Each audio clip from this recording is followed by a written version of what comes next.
Livro A História da Vida, por Michelson Borges. Evidências do Criacionismo.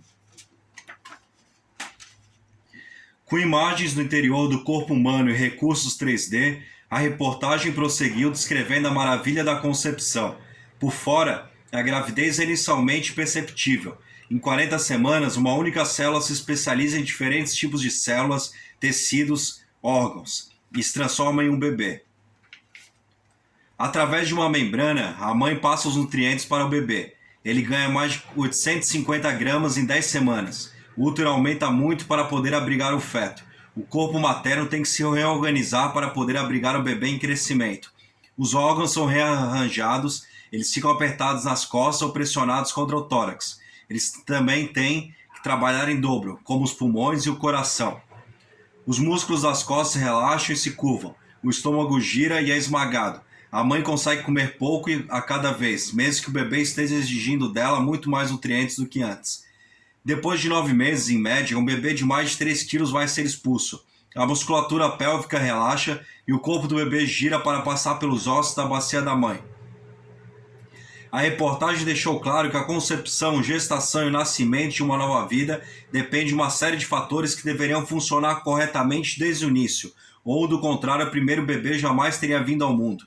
É um processo que precisou ser inteligentemente planejado para funcionar corretamente já na primeira vez, e não poderia ser fruto de mutações aleatoriamente selecionadas. A própria evolução da sexualidade é um mistério. No livro Crer para Ver, Ken Taylor escreveu: parece ser muito mais fácil acreditar em um Deus que criou homem e mulher do que uma mutação simultânea que produziu um macho e uma fêmea humanos em uma mesma geração e um mesmo local. Nota: já é difícil explicar o surgimento simultâneo de sexos diferentes e totalmente compatíveis. Agora imagine explicar pela ótica darwinista a origem casual e por etapas sucessivas do complexo processo da concepção e da gravidez. Por que a mãe não rejeita o feto? Algumas linhas atrás, o Dr. Drauzio nos ajudou a pensar na complexidade envolvida na concepção, gestação e nascimento de uma nova vida. Mas a matéria de capa da revista Ciência Hoje, de abril de 2010, vai muito além. Assinado por Priscila Viana e José Arthur Bogo Kiss, do Laboratório de Imunogenética da Universidade Federal do Rio Grande do Sul, o artigo explica os mecanismos biológicos que impedem que o feto seja identificado pelo organismo da mãe como um corpo estranho e acabe sendo rejeitado. O texto começa com inegável linguagem de design inteligente. A evolução da gestação, o nascimento do bebê e a produção de leite para alimentá-lo compõem uma sequência natural e bem planejada, com vistas a acolher um novo ser. A interação imunológica entre mãe e filho que acontece ao longo da gestação é mantida até o período de amamentação. O aleitamento transfere anticorpos da mãe para o filho e esses anticorpos permitirão à criança reconhecer agentes causadores de doenças, protegendo-a durante seu desenvolvimento. O texto prossegue com explicações técnicas minuciosas e a pergunta que fica no ar e que nem de longe é tratada pela matéria é: até que esse processo e mecanismos bioquímicos evoluíssem, como seres humanos ou quaisquer outros seres que se reproduzem sexualmente sobreviveriam? A complexidade redutiva envolvida em cada descrição no texto é tão grande que em momento algum a palavra evolução num contexto darwinista é evocada, o que é curiosamente típico em pesquisas científicas que tratam da complexidade desse nível.